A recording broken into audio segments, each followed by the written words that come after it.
Hello, you beautiful people, and welcome back to Joeboy Racing. In today's video, I'm going to be bringing you my bets for the Friday at Newmarket. I'm going to be doing a race day vlog. I'm going to go down there feeling much better today. I've got a lot more energy back. I've had the three S's, gone and had a haircut, and yeah, just feeling much better. So fingers crossed we can have a good day and get a couple of winners on the board. So I'll go over the bets that I've had already. One of them's because it's a really strong fancy. Another one is because I think the price is going to be shorter on the day, and I'll go into all of those. We're going to do something a bit different, a bit exciting, I think, a bit of fun on the first race, and I'll also review how my two bets that I had at Goodwood yesterday got on. So let's get stuck into it. So starting off with the first Goodwood runner, Alpha Crucis. I thought he ran really well, to be fair. Obviously, it's disappointing that he didn't go in. If he was 7-2 at the time I put the bet on and done the video. If he was 4-1, I probably would have backed him each way because that's how I like to do it.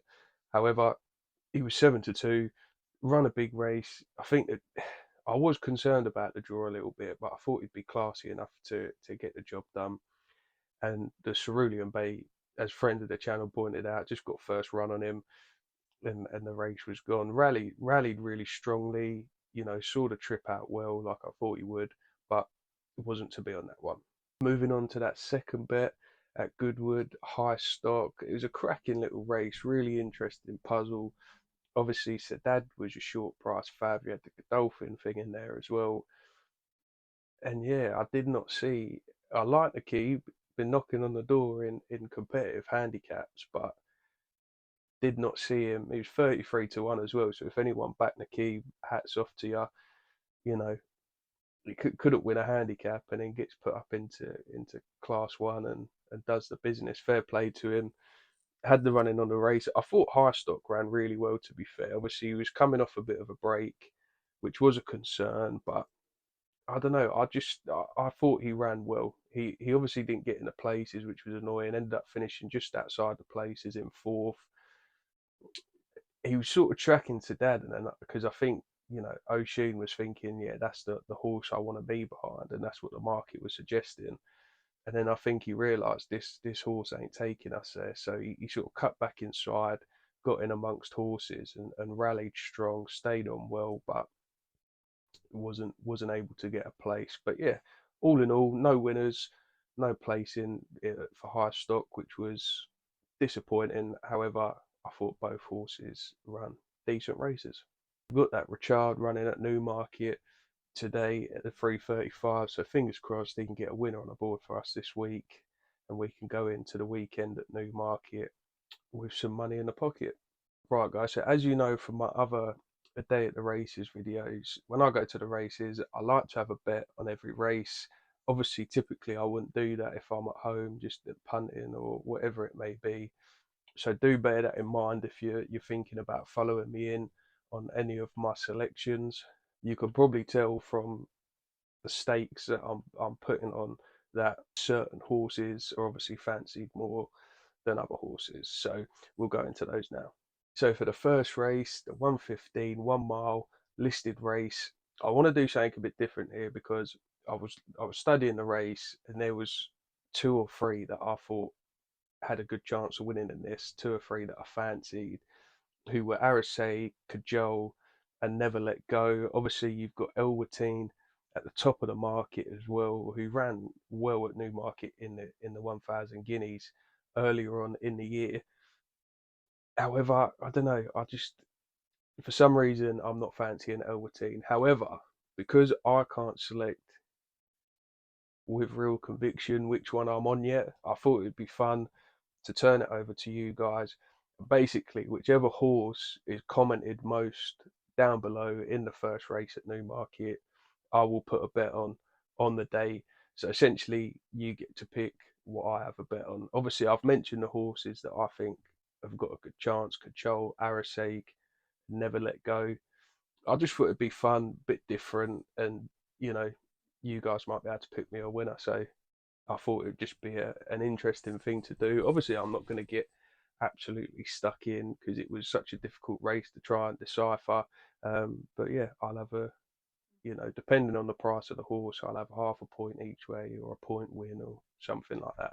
I thought it'd be fun as well because obviously, you could take it serious if you have a strong fancy and put that in the comments, or just put the rank outsider in just to mess with me a little bit. And I just thought it'd be a little bit of fun. So we're going to do that on the first race of the day. And then you'll be able to tune in when I put up the vlog on Friday evening and see how the selection from you guys got on. So moving on to the 150 Group 3 race, fillies and mares over 1 mile, 4 furlongs, cracking race. Obviously, you got 2 Godolphin things at the head of the market, which is always a reoccurring theme at Newmarket, because obviously they love Newmarket. However, I'm looking to take on Spirited Style here. I think he's very short. Now, there's a lot of horses in here which have got form tied in with Spirited Style, where he is beating them, but that was on good to soft. Obviously, the ground's good to firm in places, which is going to affect things. However, I was still looking for something outside of those form lines, because although the ground's different, it can make a difference. But he won that. He won that really well. So there was a couple. I really liked Miss Justice in this. Obviously, I put up an Owen Burrows horse midweek. I can't remember how long ago, a month ago or something. And that Miss Justice ran really well. Beat Revoir, who was a short price fav.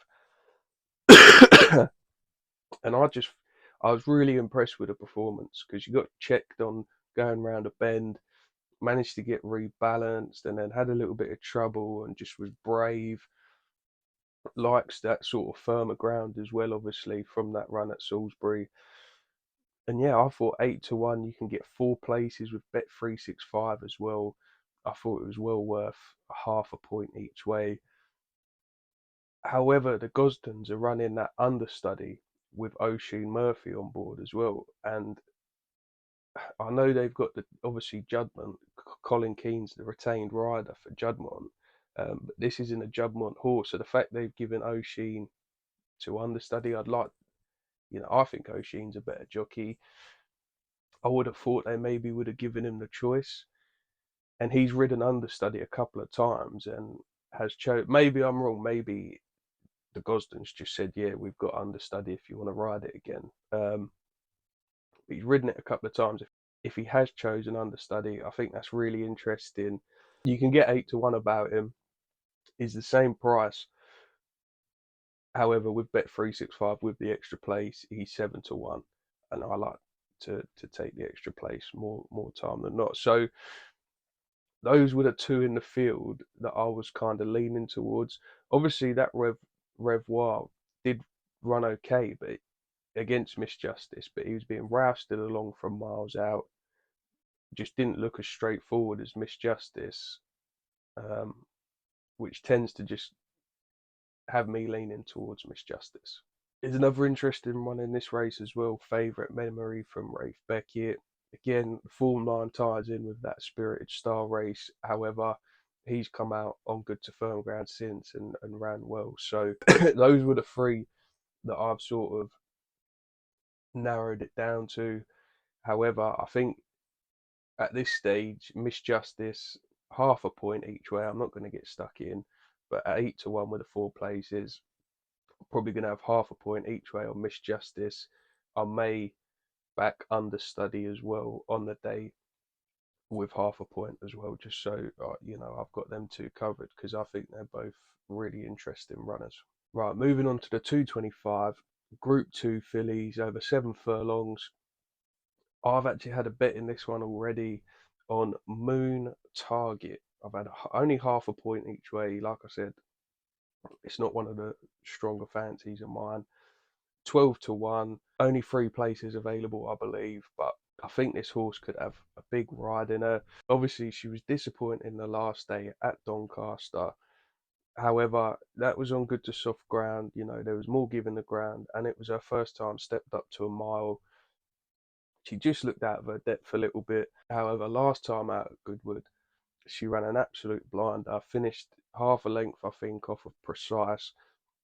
who's subsequently gone and won a Group 1 at the Curragh next time out, which is a good bit of form. And yeah, she's been short price fav in every race that she's running. Obviously, the yard think highly of her. She's won at Newmarket before as well, which I think is always a big plus, having run over those undulations. Sometimes it can be a bit of an unknown. And yeah, first time cheek pieces fitted, which you can look at, it depends how you look at it. I'm not a big fan, I would have just stepped her down to the 7 and see how she got on again. Maybe it was just the trip and the ground, a combination of the trip and the ground, because she has won on good to soft before. It might have just been too testing. But the cheek piece has gone on. If that brings out, improvement, to give a run how she ran last time before Doncaster at Goodwood, I think she could go close here. Now, obviously, you've got that 2 lean at the head of the market, short price fav, looks like a proper horse. Owen Burrows as well. He just doesn't miss, does he? It's risky, but I think at the price, I just can't bring myself to I can't bring myself to back her at that price. And really, she's beaten that Xanthos, who did look good, but I think the form of the Moon Target is stronger.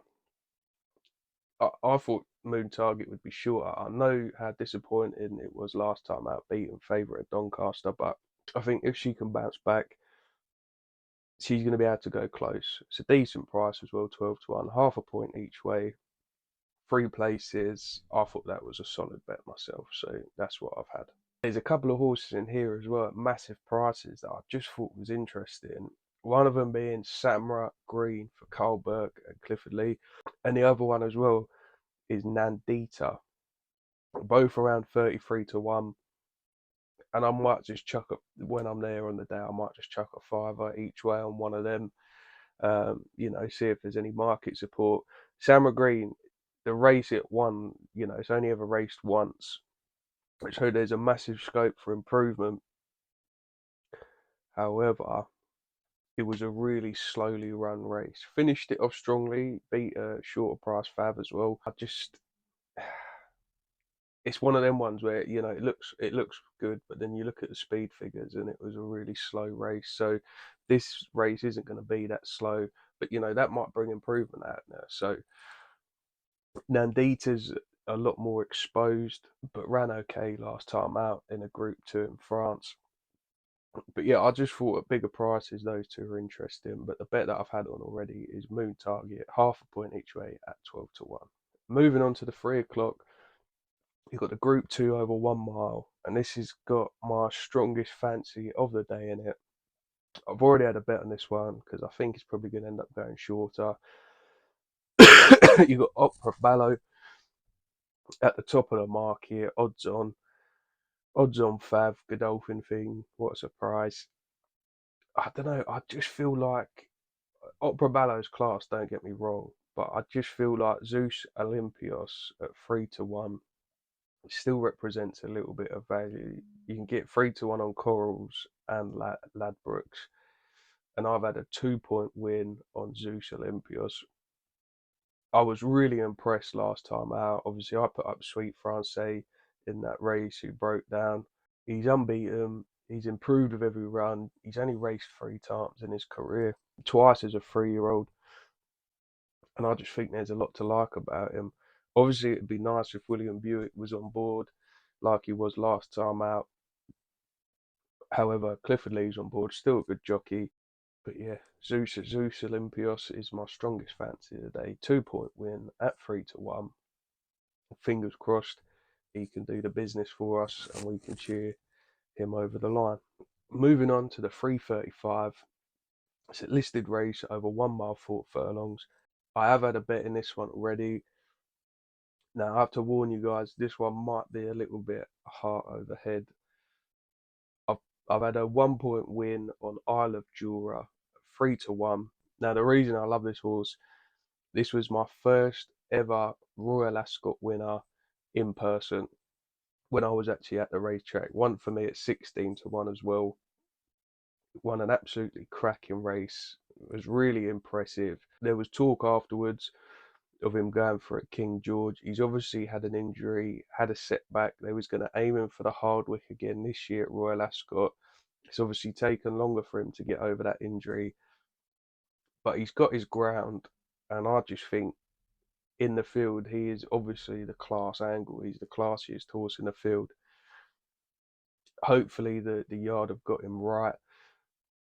Obviously, I was worried it might be a bit of a stepping stone for something else, but he likes the good ground, likes the quick ground, and obviously coming up to autumn, I don't think there's going to be that much of it about. I can't see any other future entries of his up at the minute, so fingers crossed they've got him back somewhere to near his best, and he can run an absolute blinder because I love the horse. I think he's the classiest horse in the race. He has been off, like I say, for over a year, so he might just need the run.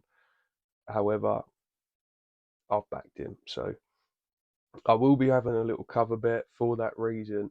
I was having a look through the runners, very very weird. So by the book, has had 295 days off. Isle of Jura has had 461 days off.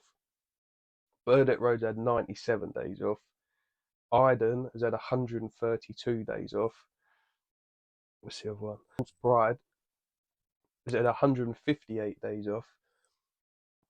Amaric has had 160 days off. The only really one that you can say is like fit and racing fit and raring to go is Pinhole. He's also the only 3-year-old, so he's carrying a lot less weight as well. He doesn't really like winning. That's the only thing with Pinhole. I've never been convinced. I took him on when he was favourite at Royal Ascot with Karmas, and yeah, he might end up being the cover bet. Basically, I quite like Eydon, Oshie Murphy, Andrew Baldwin, and I quite like Pinhole for a cover bet. I know Eydon's had 132 days off, but he won last time out off 100 after 100 odd days off, and he beat El Cordobez, who's won a Group 3 and I believe a Grade 1 in America, or it might be a Grade 2 in America since. And he also beat Al Azi, who's a pretty consistent horse and won that group race at Goodwood as well. So I'm undecided. They're both around the same price. Pinhole's 15-2. Eydon or Eydon, however you say it, is 8-1. So I'll probably have a cover bet on the day on one of those two as well, just half a point each way. In the 410, there's a 7 furlong maiden. I've not looked massively into this one, guys. I've not had a bet yet. I will just mention that. Do you remember when I put up Calendar Girl at Doncaster a couple of weeks ago? I mentioned that Battle Apple at 25-1 was a little bit interesting. He's actually running in this, shares the top of the market with Adam Lee or Adam Lee. I don't know how you say that. But I just thought that would be interesting. I'm probably going to wait for on the day with that one, see how many other results go up. If I got a few quid, then I may just have a small punt on the race. If we've done well and I'm up, I might just leave. To be fair, not that, or I might just watch it as a spectator.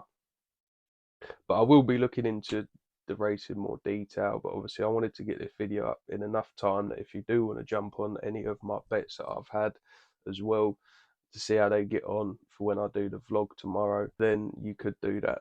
I will have a look in a bit more detail in case there's something that I've missed, something that I do fancy. There's also a Class 3 handicap at the end of the day, but I've not managed to have a look at that one properly yet. At a glance, Himbook is a horse that I've liked for a little while. Not like he's my favourite horse or anything, but just one that I thought, he's got a decent handicap in him. So, but yeah, that's just glancing down the names. So I've not done any research into that one or the maiden. However, we've gone over my main fancies. Main fancy is Zeus Olympios. Really like that Isle of Jura as well. I'm hoping that he's not got too many cobwebs and can run well first time back, because I think he is the class angle in the race. I'll be having a cover bet on either Pinhole or Eydon. I've had a bet on Moon Target, 0.5 points each way. I might just chuck a fiver each way on Samra Green or Nandita as well, but I'm undecided out of the two. 150, I like Miss Justice. I quite like Understudy as well, so I might back one of those two or both of them. Just only half a point each way because, like I say, it's not a massively strong um, fancy like Zeus Olympios, Jura. And then in the first race, we're gonna do that. Just I thought it'd just be fun to try it, where you guys, whatever horse is mentioned most in the comments for the first race of the day, I will back that horse. So it could be the Fav, it could be the rank outside 100 to 1 or something, could be one in the middle. Those are my bets for the Friday tomorrow. I'll be recording the vlog. Hopefully I'll be able to get it out Friday evening and you can see how we got on. I will try and film a little bit more of like the race course and stuff like that, because I do want to go into a bit more depth. It's just the phone's not very, not as good. So like I say, in the future I will be getting a different camera, just so it gives you a bit better idea. If I go to a race course you've never been to before or something like that, so you can have a look and see if you fancy going yourselves. Like I said, I've not had time to go over the last two races, so they can just be a mystery. So we'll see how we get on watching the vlog. But I've just not had time to go over them, and therefore as well I've not had time to go over Saturday's racing yet. I will be doing that shortly. It'll be a normal length, a normal video with my fancies if I've got a few, or if I've just got a couple, I might just put a short out the morning of the racing, because obviously I'll be putting up the race day vlog Friday evening. Or if it is a full length video, I may put the full length video up Friday evening when I'm back from the racing, and then put the race day vlog up on the Saturday. So keep an eye out for those. Really appreciate, guys, all the comments just saying, I hope you feel better and wishing me well and stuff like that. It's really nice of you. Fingers crossed we can get a winner tomorrow and the selections run well. It's always nice cheering winners in over the line, especially when you're there in person. And fingers crossed that Richard can run well today. As always, guys, get stuck into those comments. Remember about the thing we're doing with the first race. Whatever it is, whatever the most mentioned horse is, whether it's the Fav, whether it's 100 to 1 shot, I'll back it. Whatever horse is mentioned most down in the comments. So get stuck in. Let me know who you want me to back in that first race. Also, let me know if you've got any absolute good things that I've missed out for tomorrow. Let me know if you'll be following in any of my bets for the Friday. If you like the video, give it a like. If you're new here, hit that subscribe button so you don't miss out on my race day vlog from tomorrow. Best of luck with all your bets across the weekend, guys. And as always, happy punting.